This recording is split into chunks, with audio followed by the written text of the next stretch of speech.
Zombie apocalypse.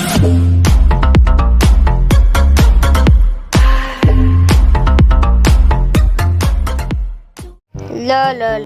Nama kau apa? Nama aku Angry Bird. Kau? Aku Pitbird. Ha? Pitbird? Apa maksudnya? Kan, maksudnya tulisan kat atas ni. Kau baca lah sendiri. Aku malas lah. Oh damn. Peliknya nama.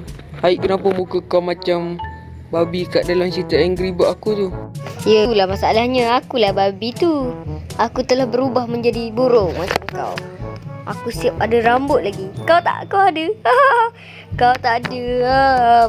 Kau kecil je. Aku besar. Kaki kecil. Sayap kecil pada muka. Muka bodoh. Belah baru. Belah. Kepala macam bola. Pak. Kepala macam bola. Oi, kau nak mati cepat ke?